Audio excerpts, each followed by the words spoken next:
feel like I'm supposed to say Happy New Year when we get to the end of that video. It's January. There's no ball dropping, so. There's no ball. Hey, I am Michael Mammay. I'm the author of the Planetside series, and I am here today with Ron Walters, who is celebrating the debut of his novel, Deep Dive. Ron, how are you doing? I'm all right. Not too bad. I'm glad to be here. Yeah. Before we get started, I'd like to say a couple thank yous. Thank you first to Angry Robot, your publisher, not only for publishing your book, but for hosting us here today. Yeah. And thank you to Caroline Lamb, who is our engineer and your publicist, and doing all the real work on this while we sit here and look at ourselves on a computer screen. I just want to announce for anybody who is here watching, and I have no way to tell who that is at this point, that we will be doing a live giveaway of Ron's new book later in the show. And if you want to be a part of that giveaway, all you have to do is drop a comment on the video wherever you're watching, whether you're watching on the Facebook page or the YouTube page, and you will be put into that drawing, and we will announce that winner near the end of this. So Ron, debut novel, how's it feel? Yeah, it's weird. Yeah. You know, I mean, like, it feels real because I have a copy here, and I got my box of author copies, and I've seen pictures of it that people have taken in bookstores, and it's on Amazon and everywhere else, but it still feels slightly not real. Yeah. Yeah. Any pressure? You feeling pressure? Yeah. Like, because I feel like at this point, I don't know what I'm supposed to be doing. I mean, obviously there's like promotion and stuff that I'm still doing. We've got a bunch more things coming out in the next week, but yeah, like I'm just kind of sitting here. Like, I feel like I should be out there, like hawking my books from a cart somewhere, but it's kind of weird, isn't it? Yeah. It's also like, for me, it was like a relief too. Like, because you're waiting. So it's like when your birthday's over, because you're like waiting for so long. When did you finish? When did you last touch the book? Like when I actually worked on it, you mean? Yeah. When did you last work on this book? Probably in August. I think it was like the tail end of August. It was like the last round of copy edits. Yeah, that's pretty late. I mean, you were the smallish publisher, and so that's even late. Yeah, that's pretty late. I mean, but that's still a long time. Yeah, no, I mean, and especially because I mean, I've lived with the thing for what, 2 years now. I mean, ever since I first wrote it. So yeah, there's kind of a disconnect there. I always I felt that way. I was doing a talk for my third book, and found that I didn't know anything about it. Like, the people who I was talking to knew more about the book than me, because I'd written 2 other books since then. Right. And you've got another book coming out, and you've been working on other things. Yeah, and I mean, that's the thing. Like, in my head right now, like, it's done. I'm aware that it's out, but in my head, I'm like so hyper focused on the new thing. Yeah. And so that's all I like. If I'm thinking about writing, which is pretty much most of the time, like that's what's in my head. So I don't know. It's weird. The hard part for me is not just wanting to make sure that I, do what you need to do to make sure the book sells as well as it can, but that I can't touch it anymore. Like, it's done. I'm so used to being able to revise until I'm ready for it to be seen, that not ever being able to touch it again that's probably one of the weirdest feelings. Yeah. People sometimes ask me if I go back and read my own books, and I'm like, absolutely not. Absolutely not. Well, that was the thing. Like, it had gone through so many rounds of revisions, like books do, and then it got to the copy editing stage. And the first round, even after the copy editor left stuff on it, I remember leaving like 200, 300 comments of errors I found or things I wanted to change. And then the next round of copy edits, I even left more. So it's like, I can't not tinker with it. So it's probably good that I can't touch it anymore. Yeah, I think, at some point there's just diminishing returns. You have to let it go. I will tell you that as it's gone for me with longer books, later on with later books, that has gone away a little bit. Yeah. Like, I certainly, with book 5, which I just did copy edits on, I certainly did not spend nearly as much time doing that. But like, it's good enough. Yeah. I think with your first one especially, there's this idea that, it's got to be perfect. It's like, because if you have that typo slip in, like, you've just tanked yourself. That's the feeling, which is ridiculous. But right. Well, and you don't even think about it, but it's going through another round of edits even after you finish with it. I mean, there's a proofreader and all that stuff. And somehow books still get to print with typos in them. Yeah. But maybe you have like multiple printings and you can fix it in the next one. That would be nice. It would be nice. The multiple, for anyone who's watching who doesn't know, if you get multiple printings, that's a really good deal. That means you're doing really well. All right, for those of you who have joined us very recently, we are doing a giveaway of Ron's book later on in the show. All you have to do in order to enter that giveaway is to drop a letter in the comments. Okay, we got somebody watching from Manchester in the UK. That Angry Robot will be very happy if they win, because it'll save them a lot of money in postage, because they could just mail it right there from the UK. They're a UK-based publisher. We're doing that, the audience giveaway. And also, if you have any comments for Ron later in the show, I will be taking comments or questions from the, I said comments. If you have any questions for Ron, not comments. If you have questions for Ron, maybe they just want to talk to you about your life choices. Ron, hey, that's cool. I have some comments. That's fine. Yeah, if they have questions for Ron, I will take some questions. If they're from my parents, you can't later in the show. Yeah, well, they can come to my house and do it. That's so those who don't know, Ron's parents live like 20 minutes away from me here in Savannah. So where we're all getting ready for a big storm tonight. Nice. All right, so let's talk a little bit about your writing journey. How'd you get here? I know you've been writing longer than I have. Yeah, we talked about that the other day. I wrote my first book. It's like 12 years ago now, I think. Yeah. I mean, I worked as a journalist for a couple of years after college, and I felt like I was okay at it, and I liked the deadlines, but I didn't like the kind of writing that you had to do for newspapers. But it was good training, and I tried some short stories and stuff, but they were awful. You know, they were like pretentious, literary, plotless. I'm a horrible short story writer. They're horrible. I just couldn't do it. So I don't know. The thing is, people talk about like they grew up writing books. They always thought about writing books, but I don't know. I never did. Like, I liked writing and I love reading, but the idea of writing an actual book, I don't know. It didn't really like cross my mind until like my mid-20s, late 20s or something. But I didn't finally get around to doing it until, like I said, about 12 years ago, when my oldest kid was about 6 months old. So you started writing while you had a newborn. That's right. Yeah, I was a stay-at-home dad. No, it's not. But the thing is, I'm weird. I guess I thrive off deadlines and having to like cram my time into specific slots. So it worked out. She napped like a champ. So 3-hour nap times were fantastic. Our first one did that. Don't let that fool you into having another one. The second one did not. Oh no, she hated naps. Yeah. But no. So I wrote my first one, about 12 years ago, and since then I've written a bunch more. It's just taken a little bit longer than maybe it seems like it should have, but yeah, I got it. Has it always been science fiction for you? Science fiction or fantasy. Yeah. More even as a reader, like growing up, or oh yeah, for sure. I mean, I'll like once every 10 years read something that's contemporary that has nothing science fiction or fantasy about it. Yeah. But in general, yeah. I remember a friend of mine found a copy of an old fantasy series called The Belgariad. Oh yeah. David Eddings.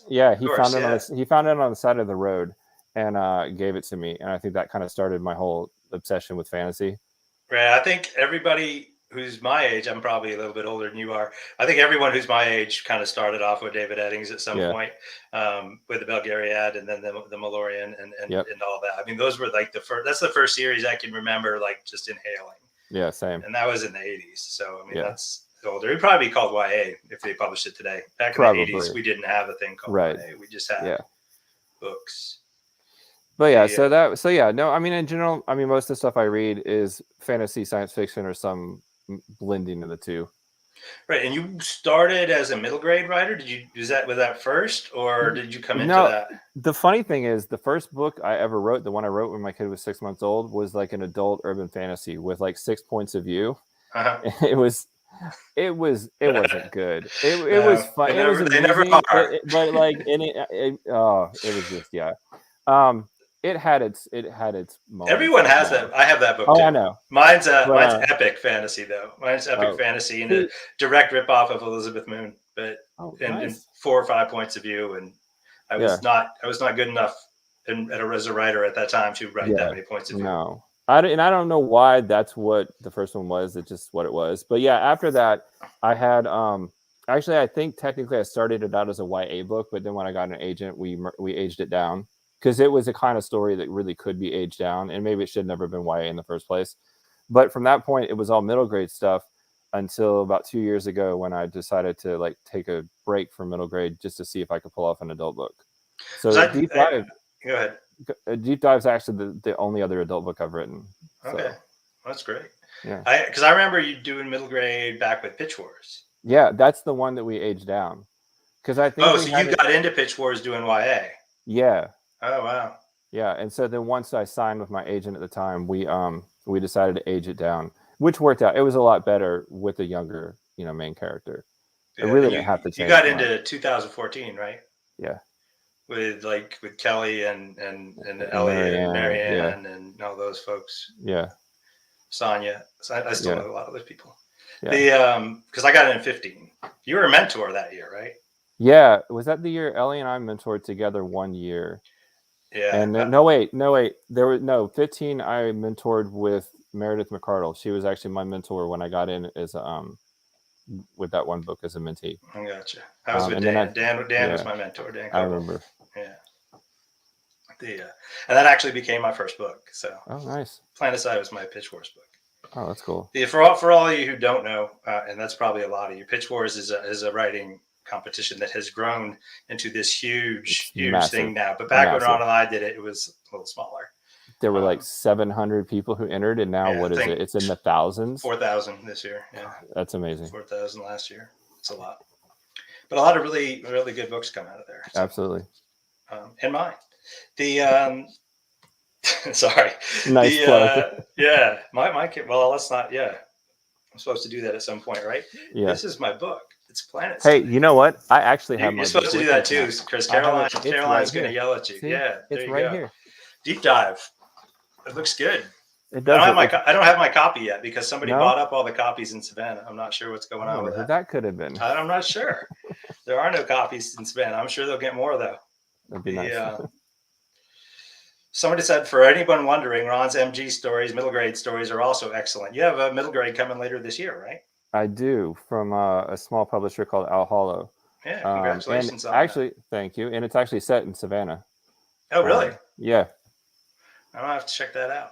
Yeah. My granddaughter is just starting to read middle grade, so that'll be. That's cool. That'd be really. Yeah, cool this is if you like Percy Jackson's style, the humor and the mythology stuff. I think she'd like it. Yeah, I don't know what that is, but come on, I'll take you. I don't. I mean, I've heard of it, but I've not read. I've read one middle grade book in the last 7 years, but that's okay. Just a reminder that we're doing a giveaway, and then to enter that giveaway, all you have to do is put your question into the questions into the thing. Somebody bought theirs at E. Schaefer Bookseller, which is my favorite bookseller in the whole world. Robin Gunn. Robin Gunn's a Savannah author too. Mm-hmm. She's from here. I don't know if you know her. She's. I don't. I know my parents know her, so we connected online. We've not met yet because of the pandemic and all that. But I'm sure we'll meet at some point. The release day was her birthday, and E. Schaefer is my absolute favorite bookstore. And it's we got to do a signing together. If you ever make it over here to Savannah, we'll get them to definitely put us in there together doing a signing downtown with the cats. E. Shaver has a bunch of cats that walk around the bookstore and just sit on things. One of them is huge. If we have any questions, let me see if we have any questions. Questions from everyone, welcome. And I don't see any questions in there right now other than can we ask questions, and your cousins and your brother asking if they can ask questions. Which they can ask them, but you probably won't answer them because I know what my brothers would do. They will respect me tonight just for one night. Maybe. Here's a good question. Do you have a favorite bookstore or favorite bookstore memory from childhood? Oh, God. Where'd you grow up? All over. Yeah. My dad was in the Coast Guard. So, I like 9 states, maybe. I think. Mostly in the Southeast and on the East Coast. But God, favorite bookstore memory as a kid? The only things coming to mind is always going to like Walden Books in the mall. Yeah. That's they don't have, it was a different world. Yeah.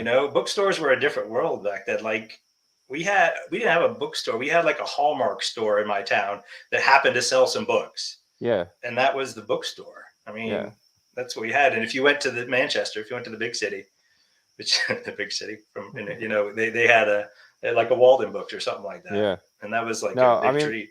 I'm assuming that if I'm pretty sure I was like my oldest child. She flies through books so fast that it's almost like we have to stop buying them because of how much money we'll spend. I'm imagining that I was a little bit like that. I mean, I'm sure we went to the library a lot too, but Yeah. I know I flew through books. So it's funny. I have favorite bookstores now. I really can't, like, my childhood's like a blur at this point. Yeah. It's what happens when you debut so old. Okay. Bobby Mason, who I think is related to you, is Is my asking, cousin. what's your workflow for writing? What's Um, your day look like? Or I mean, you're working another job, right? I mean, it's part time as a Okay. substitute at the high school. So last week I actually worked more during the week than I have in the last little while. So last week was kind of shot. I mean, in general, if I'm working on a book, like actively trying to work on it, I write every day, um, and I like to hit like 2,000 words a day. Some days I get like 500. Some days I get 3,000. Some days that takes me 2 hours to do. Some days it takes me 6 or 7 broken up across the entire day. Yeah, you're like me then. You know, I That's me just too. like, I shoot for 2,000 a day, and sometimes I'm done in like 90 minutes, and yeah. sometimes it's all day. And I think for me, probably because of learning how to write when I had kids at home, and your schedule is so broken up, I can sit down and write for 30 minutes maybe, and then I get distracted. I got to do something else. And I sit back down. And I think it's good. It helps my brain reset too. So if I have to like work over a plot problem or something, it gives I me a chance to gotcha. do that. But yeah, but in general, I do. I don't like write. I haven't written in a little while, just because of doing stuff for Deep Dive coming out. Yeah, that's funny Um, how that happens. yeah, I tell every debut author that I know to finish up everything that you really need to do with I was writing about so 2 months close. before. Yeah. I was so close. I was close. I was middle of November. I had about 20,000 words left of the thing I'm working on, and then I got derailed by a bunch of things, and so I have to go back and finish that. That'll be Yeah. fun. Try to jump back in. Yeah, it could be, I'll be it because it it's could be no. It's tough. always in my head. So Well, and it's been kind of a whirlwind this week, right? I saw you. Congratulations! I saw you over on John Scalzi's blog. That's a big deal, right? that was cool. Isn't that Honestly, cool? like, I Yeah. mean, I because I've read some of his books, and I've paid attention to his blog for years. Like, I never thought I'd have a guest post on his website. Yeah, that's huge. Yeah. For me, that was like the big for my It, debut. That was like my big, really cool thing. The one that was yeah. the one really cool thing that happened. Probably before the other one was somebody recognized me at a convention. Oh, that's cool. Like they like, hey, you wrote that book. I'm like, Yeah. yeah, that's right, I did. That was pretty cool. Which Well, that's the honestly that's the weird part too, is that for the longest time, like, people knew I wrote, but it was mhm. just kind of something I did in the background. It wasn't really, I didn't talk about it except with other writer friends online, and so now I have to talk about it to people, and Yeah, that's weird. isn't that Like this, horrible? even it's awful. Most of the conversations are not good either because it's the same conversation over again and over and over again. I mean, it's Not like to it's discourage anyone from right. talking No, to no, no. writers, but And the thing is, I actually love talking about writing, but I'm so not used to talking about it with people who aren't writers that, like, I enjoy the questions and I enjoy talking about it, but I'm the one who just starts, like, I don't know what to say because I'll share 3 hours worth of information when they really just wanted like a 30-second answer. yeah, you got to have a blurb for your own book in your head that you keep there Yeah. that you could talk. You can spit out in like 10 to 15 seconds of like, well, what do you Right. write about? Right. But you're going to get questions like, well, have you written anything I've heard of? And Yeah. my answer to that one is like, well, No. obviously not. No. the but yeah, or where do your ideas come from? That's another one that you're going to get a lot. Yeah, And and I mean, the fact is the answer is I don't know, and that's not a great answer, but it's true. yeah, They're just there. and then you get the coded questions where they'll ask you if they're basically trying to ask you how much money you make, but they can't. Oh yeah. They know that they're not allowed to ask. People know they're not allowed to ask that, Right. but they'll come up with like ways like, well, how are sales going? I mean, I do think there's definitely this misconception that as soon as you have a book deal or something, like, you may not be Stephen King level, but you're definitely rolling in it. And Yeah, that's a fault. That's false. no, that is, No, yeah. yeah. Yeah. I got One day. $7,500 for my first book. There you go. See. So it's not a lot. Yeah. Especially in adults. If you want to make money, you're writing in the wrong genre too. Oh Adult no! science, If I wanted to make money, I'd be writing a YA. Yeah. Adult science fiction is definitely not. No. I'm not capable of writing YA. So there's that. But we do it for the art, right? We do it for the art. I do it. I get paid too. So hold on, private chat's going to tell me something. Okay, yeah, I will get to that. Caroline's posting something over in the chat, a question that she wants me to get to, and I will get to it. I do that, but before I do that, so we have a couple people who are asking questions about the book, and I like that. I like the questions about the book. But before I take their questions about the book, I want to give you. We haven't even talked about the book, right?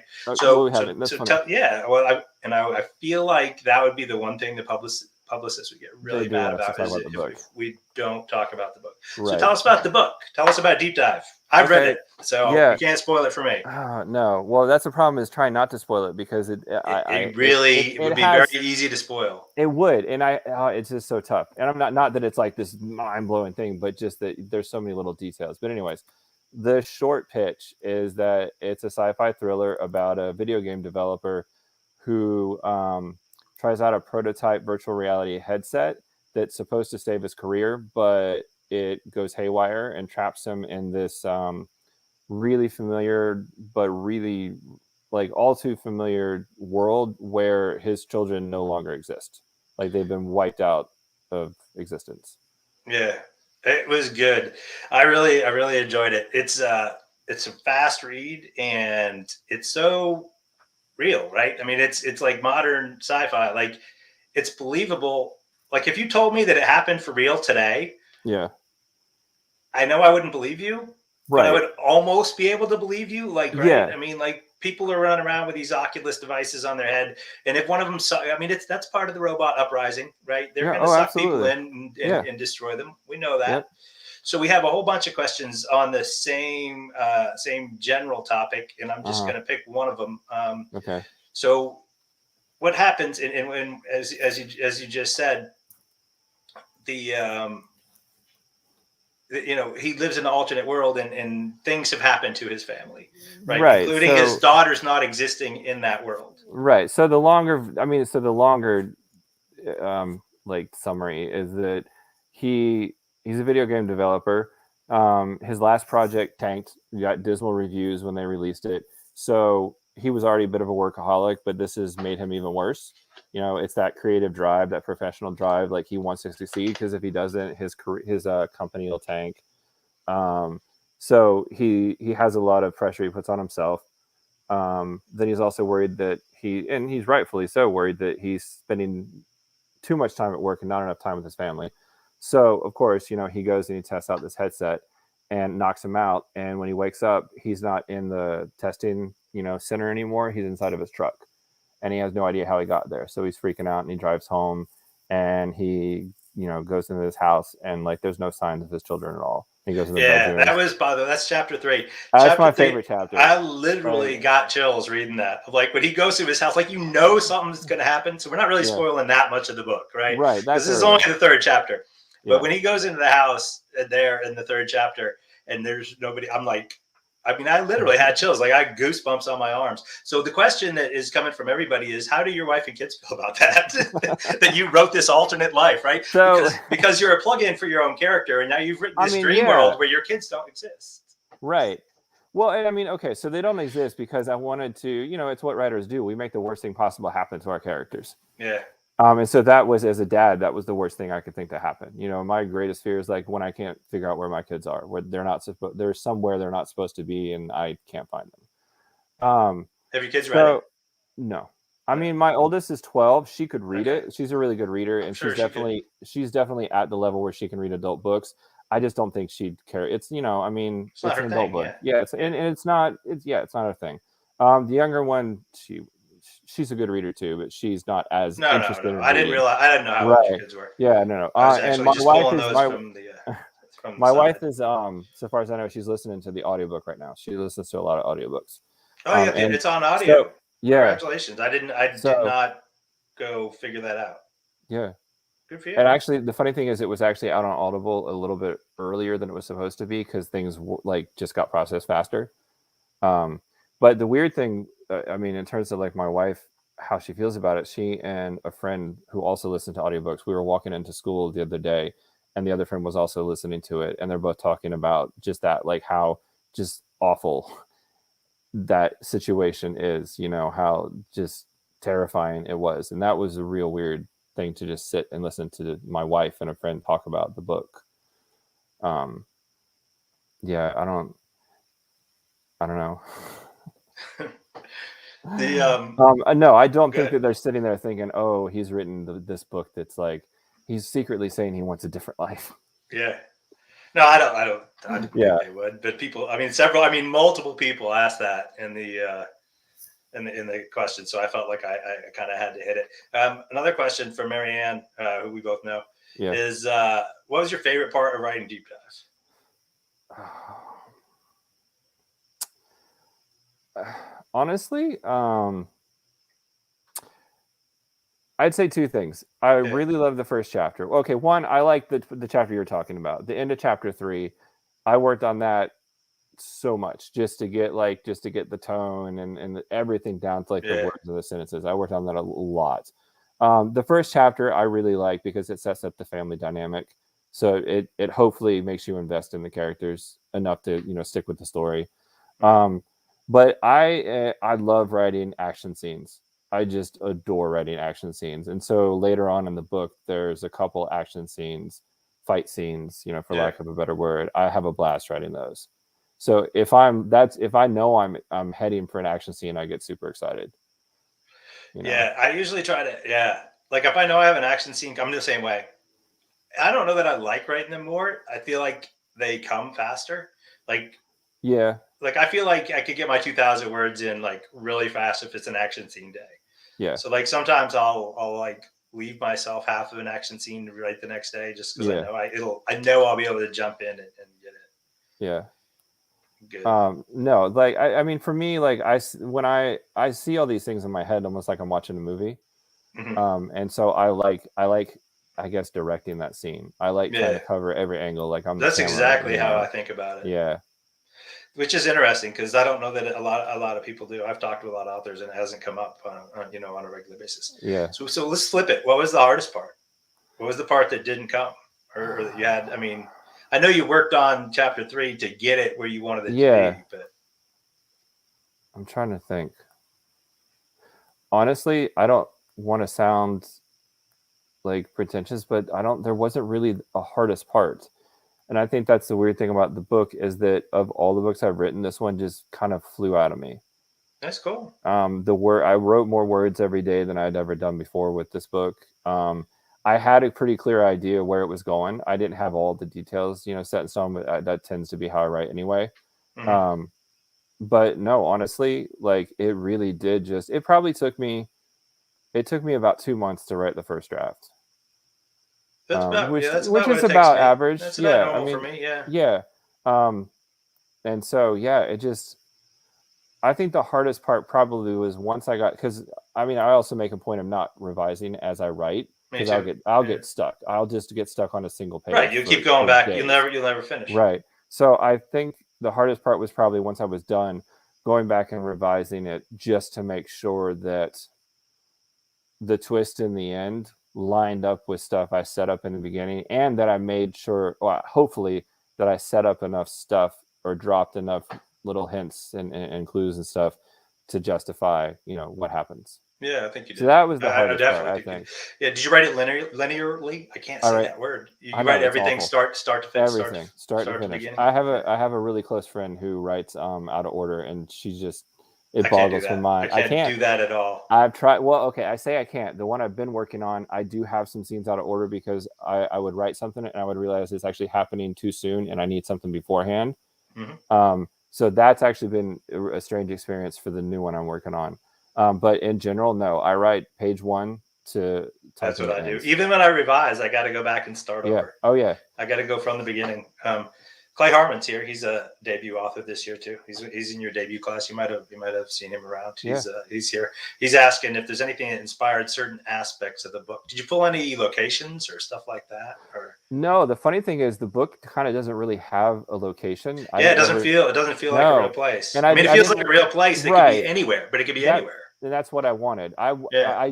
The funny thing is like I love setting. Like I like knowing where a book is set because I like environmental details. But for some reason this book felt like it didn't want that.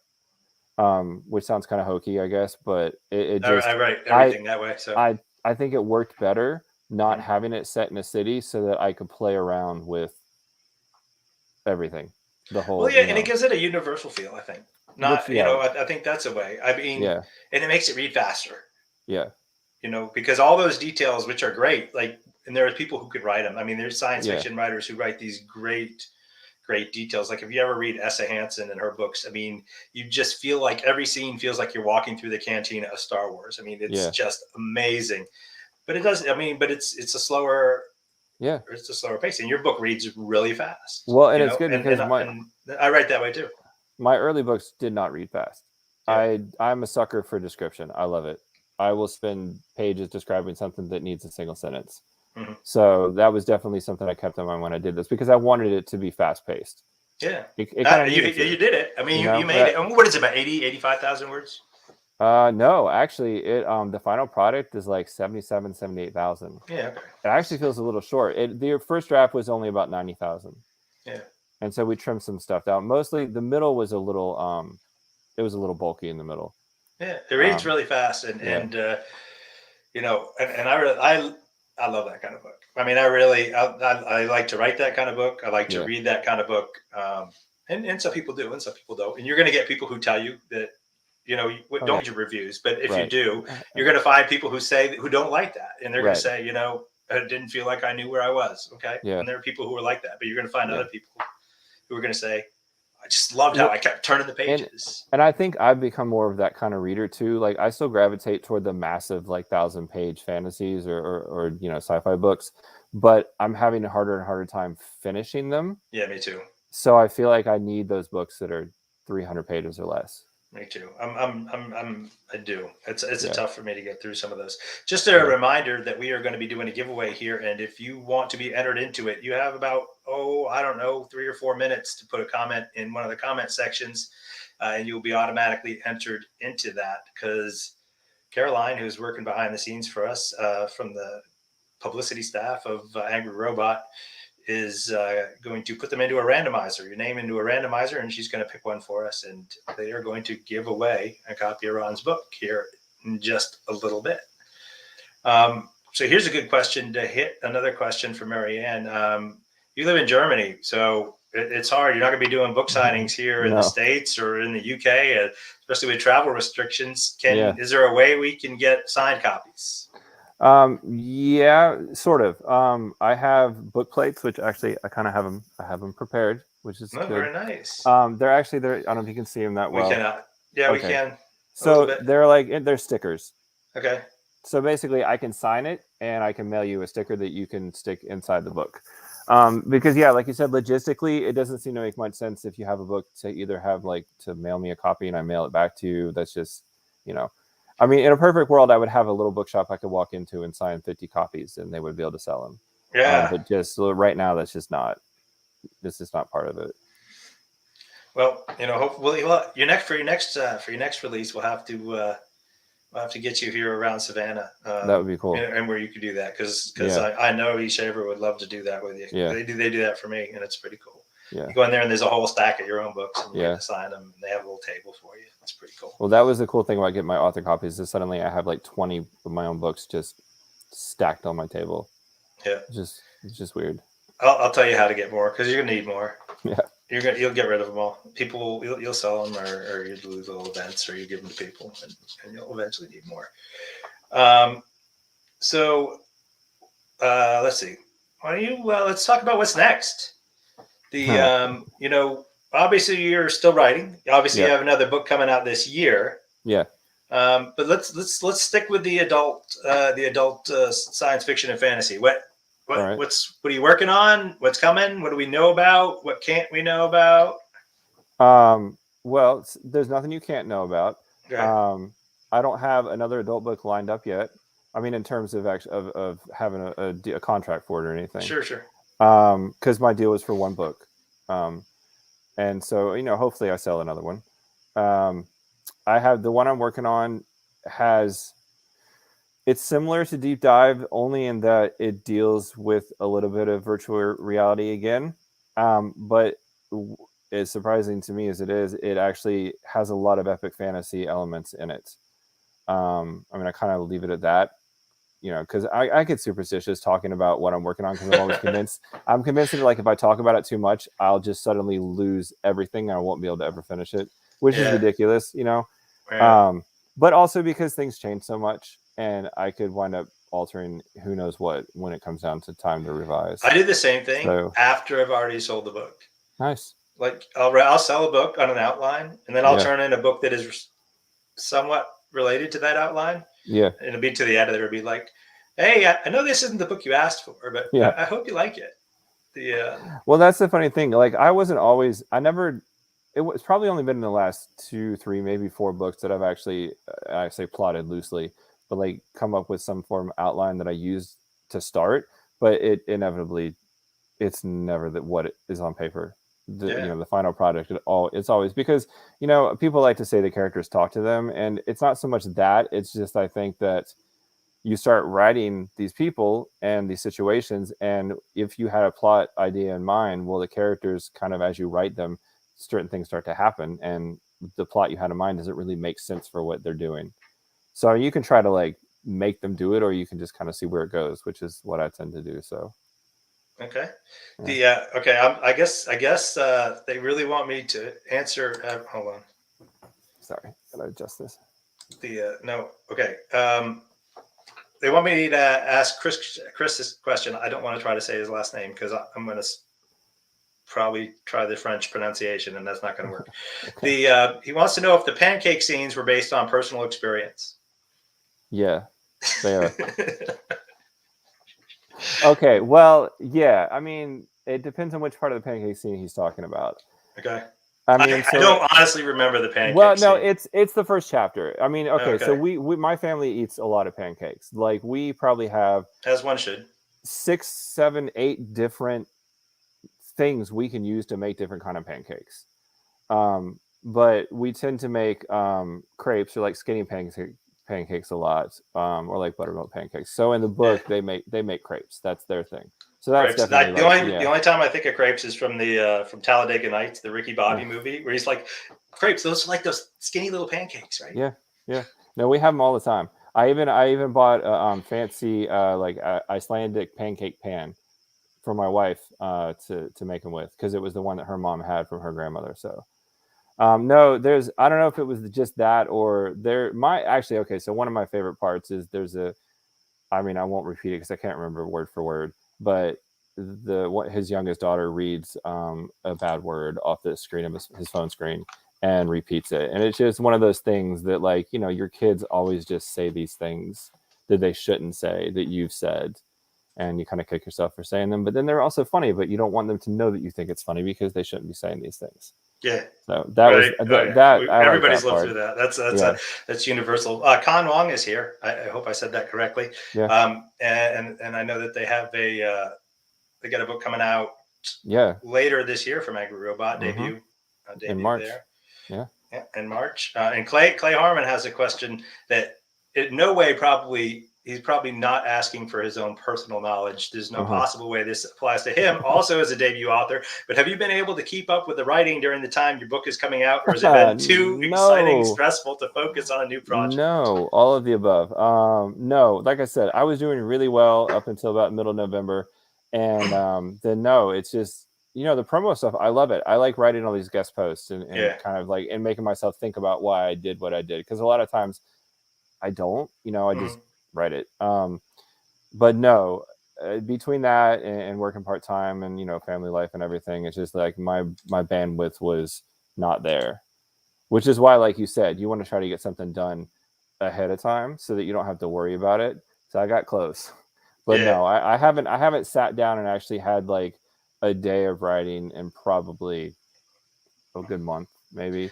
Which I don't like. I feel itchy when you get into a regular schedule of releases. It gets easier. Like because you have to. Right. Like because you have another book due, and I mean at least I do.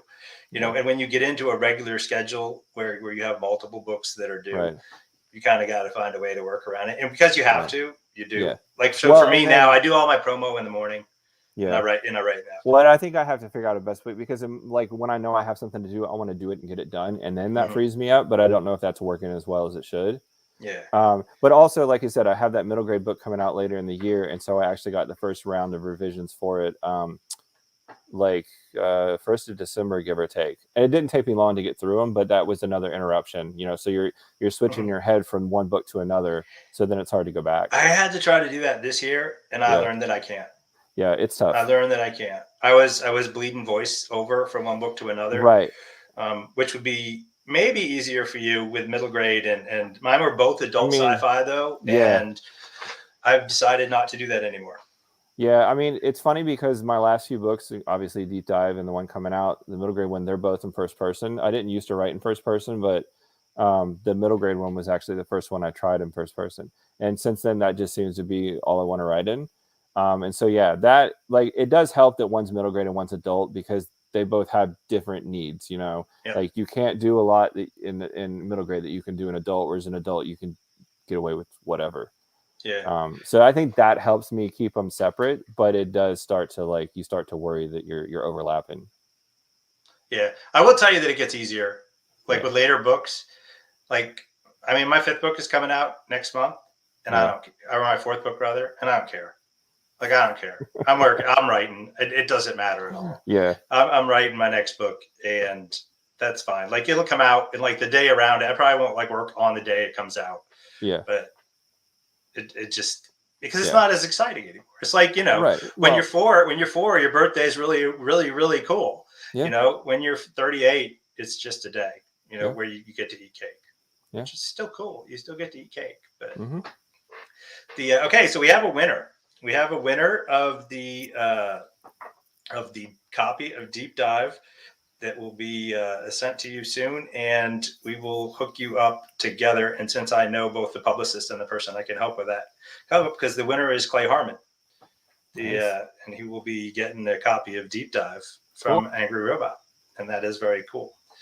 We are coming down to the end of this thing, but before we end, I do want to ask you one question that I always like to ask in these things, and that you didn't write this alone. You did, right? Writing is this business where you sit down by yourself and you get at a computer and you type away, right? But it takes a lot of people to make a book. It does. Inside the business and out. So, who do you want to thank? Who do you got to thank? I mean, consider this your acknowledgments section. Yeah. Now I have to remember it because inevitably I'm going to. You could just read it. Just read and I'm sorry if I forget to say someone. Okay, so there's 2. Eva Gibson and Jill Cordry I've known them since college, and we we didn't lose touch, but after we graduated a couple of years, we talked every once in a while, but then we came back together and all of us had suddenly become writers. Not become writers, but we were all actively writing books, and we all managed to pull together our first book. So they've been with me the longest. They've read every single terrible, awful word I've ever written, and they still read everything despite all of that. So those 2 for sure. And we were talking about Pitch Wars earlier. I still every day talk to a bunch of people from Pitch Wars. Marianne Marlowe, Kristen Wright, Ellie Blake, Kelly Siskind, Summer Spence, Jen Hawkins, like every day. And honestly, there were so many times, it's tough. There are points when you want to give up. And I probably would have given up if it wasn't for them, cheerleading or commiserating with me and offering to set something on fire. That's cool. Pitch Wars is so good for that. All my Pitch Wars, I still talk to my class too. I talked to 2 of them yesterday. It's pretty cool. Yeah. My brain's starting to draw blank. And that's okay. Awful, I know. But that's the daily stuff. Don't forget. And my wife, the inspiration for everything. And my wife is, who is very supportive and always has been. And she's always encouraged me to write, which is nice. It can be tough, because when you write, you disappear for a while, which is part of what fed into writing Deep Dive. The worry that I was disappearing too much for nothing because I didn't have a book deal at the time. Yeah, I think that's a under discussed thing about being a writer. I think if you are married or in a partnership that is similar to marriage or living with someone or whatever, and you are a writer and that person does not support you, you are going to have a bad life. Yeah, it's tough because you got to have a lot. It takes a lot of time. Yeah, on your own. Yeah. So I've been definitely lucky. Yeah, somebody says they're watching from New Hampshire, and I just want to shout that out because that's where I grew up. So I went to high school in Merrimack, New Hampshire. So I just thought that was cool. You're we're wide. We're wide. People are seeing from everywhere. And also, if you're in the United States right now, and you're in the path of that storm, be real careful. Yeah, please. It's gonna be brutal. They got snow in North Georgia, which is not exactly normal. Right. So we'll wrap it up there. Ron, I'll give you the last word if there's anything you want to say. I just appreciate you offering to host this with me. Yeah, glad to be here. And I'm forever indebted to Angryrobot for taking a chance on me. It was a totally unexpected turn of events that I'm glad happened for sure. Yeah. All right. Well, thank you all for coming. And Ron, thanks for your time. And Caroline, thank you for your help behind the scenes, producing this thing and making it really, really easy. We really appreciate that. We appreciate Angryrobot putting this on. And thank you all for coming. Bye-bye. Thanks. Bye.